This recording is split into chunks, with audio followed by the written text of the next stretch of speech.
বর্ণবাদ নির্মূলে বৈশ্বিক ঐক্যের আহ্বান জানালো বাংলাদেশ।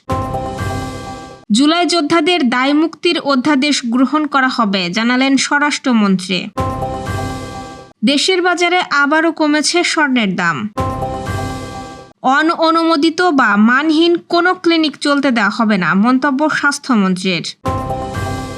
খুলনায় নিখোঁজের 12 ঘণ্টা পর মিলল শিশুর মরদেহ। হাঁটুর চোট কাটিয়ে জাতীয় দলের ক্যাম্পে এমবাপ্পে জানালেন সব গুজব। ওয়ার্ল্ড চ্যাম্পিয়নশিপ অব লিজেন্ডস লিগে অংশ নিচ্ছে বাংলাদেশ। দর্শক, শুনছিলেন দিনের খবরের প্রধান প্রধান শিরোনাম, এবার বিস্তারিত। তার আগে আমাদের ইউটিউব চ্যানেল সাবস্ক্রাইব করুন এবং সব খবর পেতে ফেসবুক পেজ ফলো করে রাখার পাশাপাশি ওয়েবসাইট ভিজিট করুন। সারা বিশ্বে অভিবাসী শ্রমিকদের শোষণ, বঞ্চনা সহ সব ধরনের বর্ণবাদ নির্মূল, সাম্য প্রতিষ্ঠা ও মানব মর্যাদা সমুন্নত রাখতে বৈশ্বিক উদ্যোগ জোরদারের আহ্বান জানিয়েছে বাংলাদেশ। পররাষ্ট্রমন্ত্রী ডক্টর খলিলুর রহমান জাতিসংঘ সাধারণ পরিষদে আন্তর্জাতিক বর্ণবাদ নির্মূল দিবস উপলক্ষে আয়োজিত এক স্মারক সভায় এই আহ্বান জানান। আজ মঙ্গলবার নিউ ইয়র্কে বাংলাদেশ স্থায়ী মিশন এক বিজ্ঞপ্তিতে এই তথ্য জানায়। পররাষ্ট্রমন্ত্রী বর্ণবাদ ও জাতিগত বৈষম্য বিরোধী সব আন্তর্জাতিক চুক্তিতে বাংলাদেশের স্বাক্ষরের গুরুত্ব তুলে ধরেন। তিনি বর্ণবাদ নির্মূলে দেশের অটুট অঙ্গীকারের কথা পুনর্ব্যক্ত করেন। ডক্টর খলিলুর রহমান তার বক্তব্যে রাখাইন ও গাজায় চলমান বর্ণবাদমূলক নিপীড়নের কথা উল্লেখ করেন। তিনি বলেন, বর্ণবাদ নির্মূলের লক্ষ্য অর্জনে আন্তর্জাতিক সম্প্রদায় এখনও অনেক পিছিয়ে রয়েছে। বিশ্বজুড়ে অভিবাসী শ্রমিকদের বঞ্চনা, শোষণ ও ন্যায় বিচার পাওয়ার সুযোগ কম থাকায় বিষয়েও পররাষ্ট্রমন্ত্রী গুরুত্ব আরোপ করেন। তিনি জানান, এসব পরিস্থিতি জাতিসংঘের মূল আদর্শের পরিপন্থী। পররাষ্ট্রমন্ত্রী বৈষম্য ও অন্যায় প্রতিরোধে কার্যকর পদক্ষেপ নেওয়ার জন্য আন্তর্জাতিক সম্প্রদায়ের প্রতি বিশেষভাবে অনুরোধ জানান। জুলাই যোদ্ধাদের দায় মুক্তি সংক্রান্ত অধ্যাদেশ গ্রহণ করা হবে বলে জানিয়েছেন স্বরাষ্ট্রমন্ত্রী সালাউদ্দিন আহমেদ। আজ অন্তর্বর্তী সরকারের 133টি অধ্যাদেশ বিষয়ে সংসদীয় বিশেষ কমিটির বৈঠকের আগে সাংবাদিকদের তিনি একথা জানান। স্বরাষ্ট্রমন্ত্রী বলেন, জনগুরুত্বপূর্ণ অধ্যাদেশগুলোর বিষয়ে আলোচনার ভিত্তিতে সিদ্ধান্ত নেওয়া হবে। বিএনপি জুলাইয়ের জন আকাঙ্ক্ষা ধারণ করবে বলেও জানান তিনি। সংসদ ভবনের ক্যাবিনেট কক্ষে সংসদীয় বিশেষ কমিটির প্রথম বৈঠকে 133টি অধ্যাদেশ পর্যালোচনা চলছে। এসব অধ্যাদেশের কোনটি বহাল থাকবে এবং কোনটি বহাল হবে তা যাচাই বাছাই করবে এই কমিটি। গত 12 মার্চ সংসদ অধিবেশনের প্রথম দিনে বিএনপির সদস্য জয়নাল আবেদিনকে সভাপতি করে 14 সদস্যের এই বিশেষ কমিটি গঠন করা হয়। অধিবেশনের প্রথম দিনে আইনমন্ত্রী আসাদুজ্জামান অন্তর্বর্তী সরকারের জারি করা 133টি অধ্যাদেশ সংসদে উত্থাপন করেন। সংসদের 30 কার্যদিবসের মধ্যে এসব অধ্যাদেশের বিষয়ে সিদ্ধান্ত নেওয়া হবে। দেশের বাজারে আবারও কমেছে স্বর্ণের দাম। সর্বশেষ সমন্বয় অনুযায়ী আজ মঙ্গলবার প্রতি ভরি 22 ক্যারেটের স্বর্ণ বিক্রি হচ্ছে 2,46,927 টাকায়। গত 19 মার্চ বিকেলে এক বিজ্ঞপ্তিতে বাংলাদেশ জুয়েলার্স অ্যাসোসিয়েশন স্বর্ণ ও রূপার দাম কমানোর ঘোষণা দেয়। এতে ভরিতে স্বর্ণের দাম কমানো হয় 7,698 টাকা এবং রূপার দাম কমে 350 টাকা। আজকের মূল্য অনুসারে 21 ক্যারেটের প্রতি ভরি 2,35,671 টাকা, 18 ক্যারেটের প্রতি ভরি 2,02,020 টাকা এবং সনাতন পদ্ধতির প্রতি ভরি স্বর্ণের দাম 1,64,521 টাকা নির্ধারণ করা হয়েছে। এর আগে সর্বশেষ 19 মার্চ সকালে দেশের বাজারে স্বর্ণের দাম সমন্বয় করেছিল বাজুস। সেদিন ভরিতে 7,640 টাকা কমিয়ে 22 ক্যারেটের এক ভরি স্বর্ণের দাম 2,54,625 টাকা নির্ধারণ করেছিল সংগঠনটি।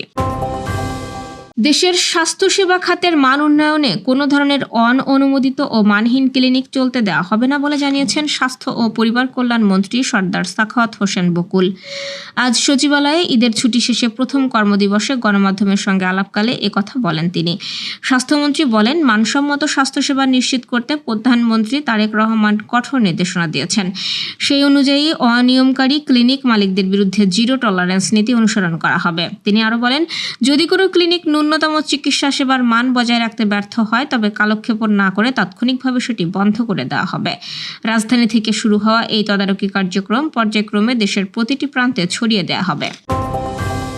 খুলনায় 4.5 বছরের শিশু জান্নাতুল মাওয়ার নিখোঁজের 12 ঘণ্টা পর নগরীর হরিণটানা গেট সংলগ্ন একটি ফাঁকা স্থান থেকে তার মরদেহ উদ্ধার করেছে পুলিশ। সোমবার দিবাগত রাত 2টার দিকে তার মরদেহ উদ্ধার করা হয়। জান্নাতুল মাওয়া নগরীর লবণচড়া থানাধীন রায়পাড়া কালভার্ট এলাকার বাসিন্দা শাহজালালের মেয়ে।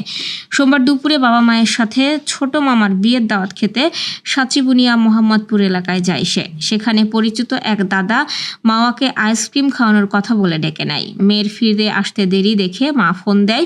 বিপরীত থেকে তাকে জানানো হয় মাওয়া আইসক্রিম খাচ্ছে, ওর আসতে দেরি হবে। এরপর থেকে পরিচিত ওই দাদার ফোন বন্ধ হয়ে যায়।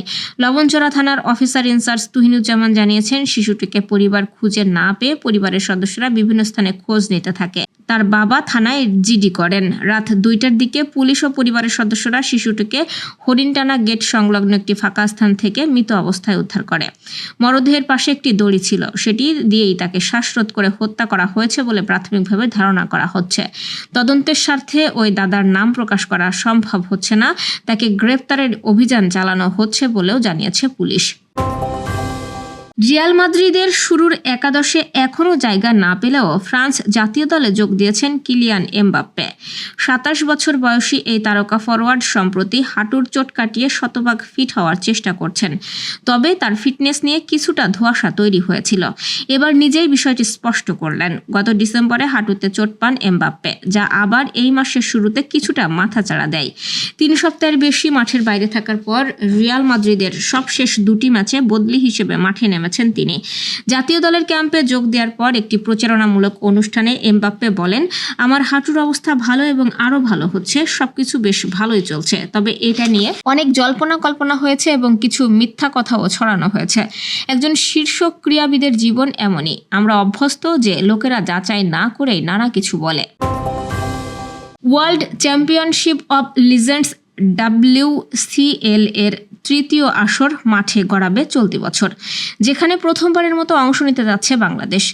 WCL কর্তৃপক্ষ 2026-এর জন্য বাংলাদেশ চ্যাম্পিয়ন্স দল যুক্ত করার ঘোষণা দিয়েছে। বাংলাদেশের জার্সি গায়ে মাহমুদুল্লাহ রিয়াদ, মোহাম্মদ আশরাফুল ও ইমরুল কায়েসদের মতো তারকা ক্রিকেটারদের এই টুর্নামেন্টে দেখা যেতে পারে। ওয়ার্ল্ড চ্যাম্পিয়নশিপ অব লিজেন্ডসের জনপ্রিয়তা অন্যান্য টুর্নামেন্টের চেয়ে বেশ এগিয়ে। বিশ্বের 2য় সর্বাধিক দর্শকপ্রিয় ক্রিকেট লিগ হিসেবে স্বীকৃত WCL প্রথম মৌসুমে বিশ্বজুড়ে 325 মিলিয়নেরও বেশি দর্শক টুর্নামেন্টটি দেখেছিল। এরপর দ্বিতীয় মৌসুমে গেল বছর তা বেড়ে দাঁড়ায় অবিশ্বাস্য 423.1 মিলিয়নে, যা এটিকে বিশ্বের অন্যতম জনপ্রিয় ক্রিকেট লিগ হিসেবে প্রতিষ্ঠিত করেছে। WCL এত বড় টুর্নামেন্ট হওয়ার পেছনের কারিগর ক্রিকেটের সব কিংবদন্তিরা। Yuvraj Singh, AB de Villiers, Brett Lee, Moeen Ali, Mohammad Hafeez, Chris Gayle সহ আরও অনেক কিংবদন্তি ক্রিকেটার এই টুর্নামেন্ট মাতাচ্ছেন। দর্শক, এই ছিল দুপুরের আয়োজন। সন্ধ্যার খবর দেখার আমন্ত্রণ রইল। এতক্ষণ সাথে থাকার জন্য ধন্যবাদ।